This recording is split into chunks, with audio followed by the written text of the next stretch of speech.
বৰষুণৰ দৰে স্বচ্ছ মানুহৰ খোজত জিলিকা নামঘৰৰ ৰঙত বাঢ়ি আছে সমাজৰ চকু, প্ৰগতি আৰু মমতাৰ পৃথিৱী।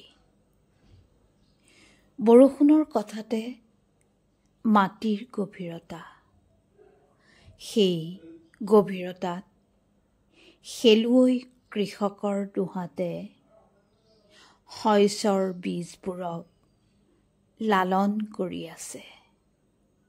সেই লালন কৰা বিশেষ্যত উজ্জ্বল হৈছে শিশুবোৰৰ চকু।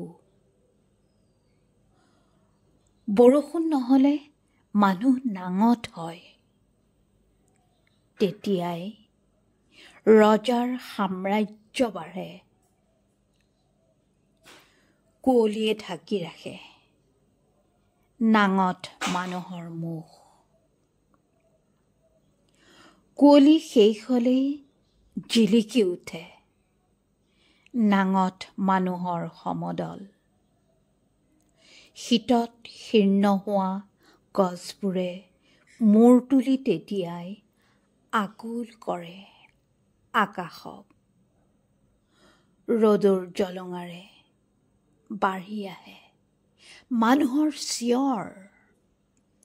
সেই চিঞৰত ৰজাৰ পৃথিৱীখন জেঠৰ বাৰশৰৰ দৰে পুৰিবলৈ ধৰে।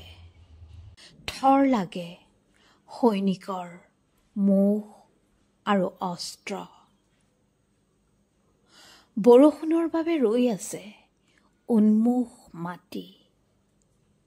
মাটিয়ে নিজৰ কৰে শস্যৰ আত্মাক। এইবোৰৰ বাবেই মানুহ তিতে বৰষুণত, শস্যৰ চকুত। ইয়াৰ বাবে মানুহ নাঙঠ হৈও উলংগ নহয়। কত ইতিহাস তিতি আছে তেজৰ মাটিত। সেই মাটিত গছ আৰু শস্যৰ আত্মাই মাতিব বুলিয়ে মানুহে চিঞৰি আছে বৰষুণক। বৰহমথুৰিৰ গছৰ দৰে কাচি জোনত ওলমি থকা মাটিমণিৰ চকুৱে চকুৱে দীঘল হৈ আছে আশাৰ বাট। খহটা হৈ আহিছে ৰজাৰ পদূলি। মানুহৰ সমদলৰ চিঞৰে ক্ৰমশ জীপাল কৰি আনে কৃষকৰ বুকু। বৰষুণৰ দৰে মানুহ স্বচ্ছ হ'বলৈ ৰাতিয়ে দিনক, দিনে ৰাতিক কৈ আছে।